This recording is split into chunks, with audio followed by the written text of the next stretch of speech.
Hidup di rumah ini nggak mewah. Mama udah kerja keras. Aku nggak boleh bikin dia kecewa. Aku harus jadi hebat. Nah, ayo makan dulu. Kamu duduk di situ dari pagi loh. Bu, aku harus selesai ini. Deadline-nya besok habisnya.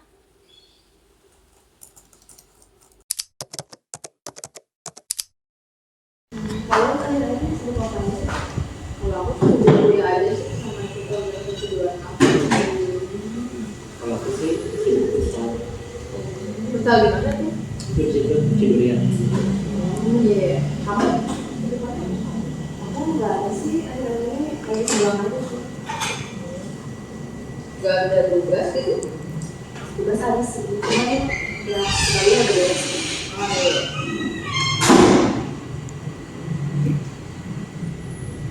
Alia kamu lagi ngapain sih? Ini sibuk banget. Lagi sibuk nulis. Iya ini, aku lagi ikut pembahasan online, terus harus dikirim lagi. Tapi ingat ya, kualitas kamu itu penting loh. Jadi kamu jangan sampai asal-asalan ngerjain gitu. Jangan lupa istirahat juga ya, Li. Kalau capek, cerita-cerita aja. Aku harus bisa jadi yang lebih baik dari mereka.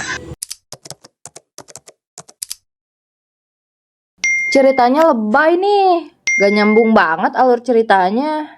Niat jadi penulis gak sih? Kok gini amat? Nih orang nulis apaan sih? Ceritanya aneh, gak bakat nulis, gak seru. Mereka semua benci aku. Kenapa aku nggak cukup baik? Padahal aku udah kerja keras.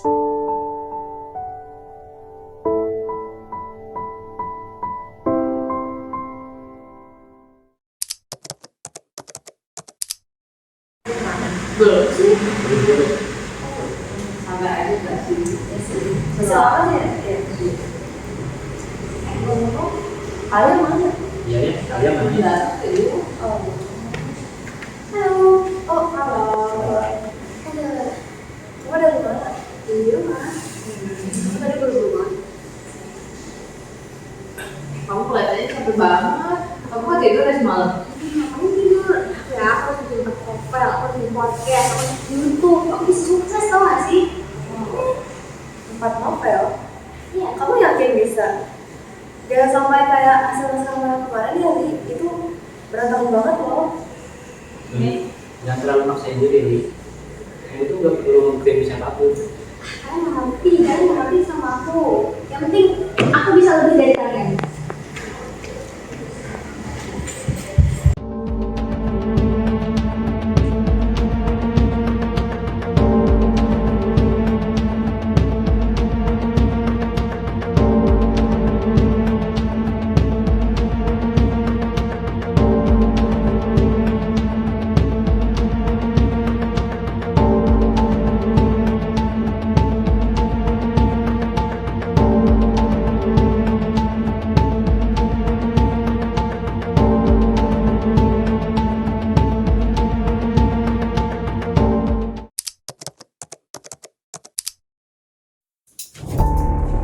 Aku hebat. Aku harus jadi luar biasa. Mereka gak ngerti sama aku.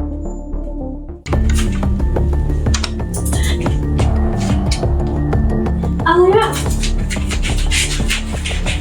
Valentina, kamu gak tidur 2 hari gitu ya? Kalian tuh iri sama aku gak butuh sama kalian. Kita semua sayang kamu, Li. Kamu butuh tenang, bukan begini.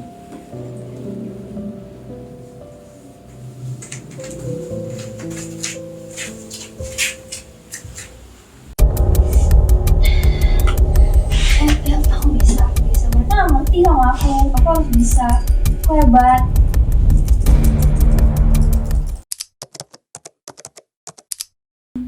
Kalau boleh tahu Bu, Alia itu sebenarnya kenapa ya? Soalnya dari yang kita lihat kalau di kampus, Alia itu kadang-kadang terlihat bersemangat, tapi dalam beberapa hari kemudian ada kalanya dia tuh seharian terus-terusan sedih murung gitu.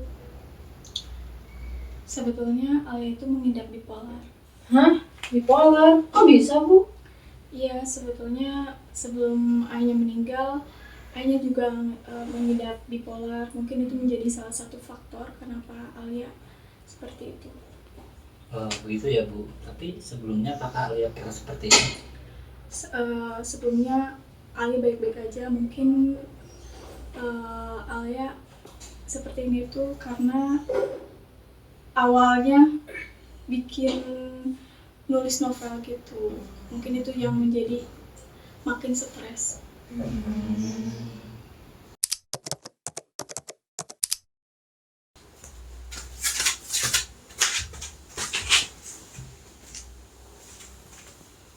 Alia, kita ada di sini buat kamu. Maaf ya, aku capek. Aku capek banget. Maaf ya Li, kalau perkataan aku sebelumnya nyakitin kamu. Aku gak bermaksud kayak gitu. Kamu itu teman aku.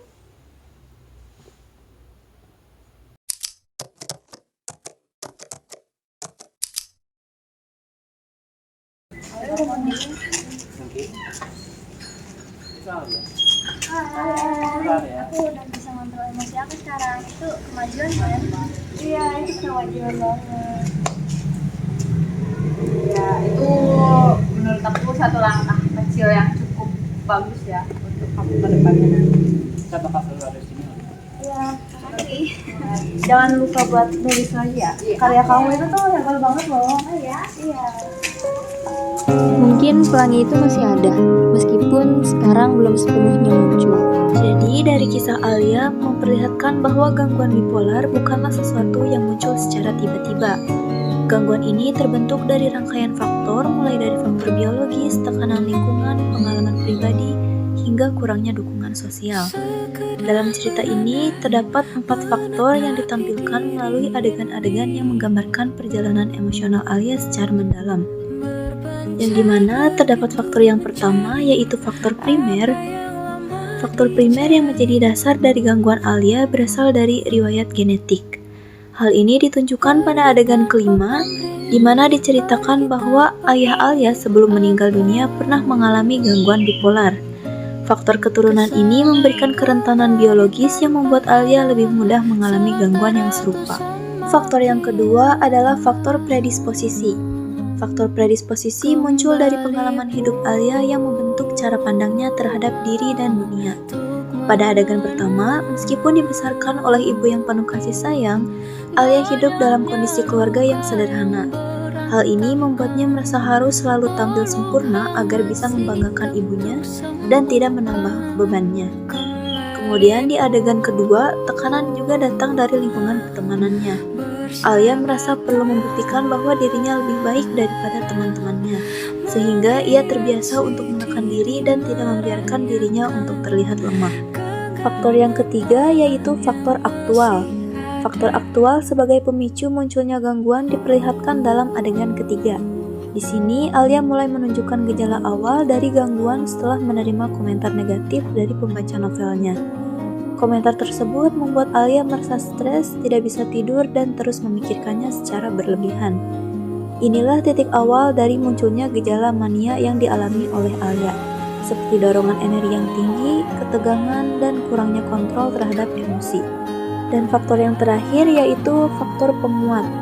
Faktor penguat membuat gangguan yang dialami oleh Alia bertahan dan bahkan semakin memburuk. Pada adegan keempat, terlihat bahwa sahabatnya, yaitu Lina, sering kali memberikan komentar yang sinis dan tidak suportif. Sikap ini justru membuat Alia merasa semakin tertekan dan berusaha bekerja lebih keras untuk membuktikan diri. Lalu pada adegan ke-6, ketika Alia mengalami depresi berat, baru lingkungan di sekitarnya mulai menunjukkan kepedulian. Momen ini menegaskan bahwa dukungan sosial yang minim selama ini membuat kondisi Alia tidak kunjung membaik.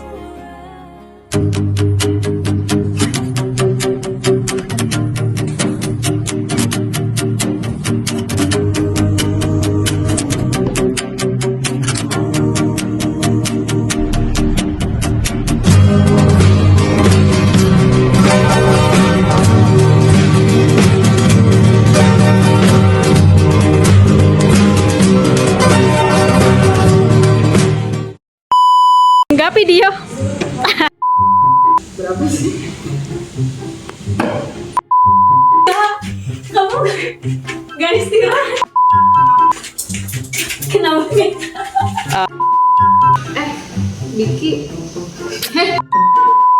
Bipolar, kok bisa Bu? Kamu semua.